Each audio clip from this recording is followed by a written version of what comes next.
Is it a buyer's market or a seller's market today in the real estate industry? Well, if we zoom out and look at the nation, we have about 4.5 months of supply. What does that mean? That means if every realtor stopped taking listings tomorrow morning, it would take about 4.5 months to sell up our current inventory at our current sales pace. So is that healthy? Is that where we want to be? When we call it a balanced market is when we're about 6 months of supply. So we're a little bit underbalanced, meaning sellers have a little bit more power overall. So when a seller prices their home correctly and they get that property in good condition, a lot of times, even today, you'll seeing those sellers get lots of showings and sometimes even multiple offers, even today's market. That's why also home prices are continuing to rise despite higher than normal interest rates, normal being kind of relative, normal compared to what we have been seeing.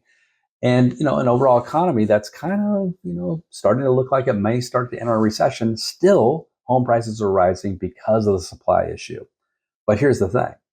Real estate is not one giant national market. That's the reality. Real estate, like politics, is local. So when somebody asks us that question, hey, is it a buyer's market or a seller's market? Our answer should be, well, that depends on three things. It depends on the price range you're looking at. It depends on the specific location of the home you're looking at and the property type itself. All three of those can determine that you might be in a price category, a type of property category, or a location category that could have already flipped over to a buyer's market. So this is why it's so important that you're working with a great realtor if you're a buyer or seller. And also on the flip side, if you're an agent, you're studying the market in your local area to understand, well, hey, home's over $1 million. We have 16 months of supply. Maybe that's true in your market. Maybe this property type, commercial, for instance, we're already in a buyer's market there. Hey, maybe homes in this location are more likely to see a buyer's market than a seller's market. So those are all three things we have to look at. So we can't just give one kind of overall answer. We have to dig in, find out what that buyer or that seller is looking at, what kind of property they own or what kind of property they want to purchase before we can intelligently answer that question.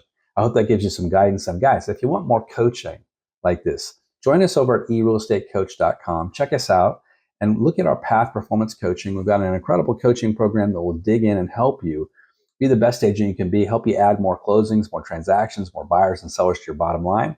And the first month is only $1. Go check it out. Love to see you over there. Have a great day. Good selling.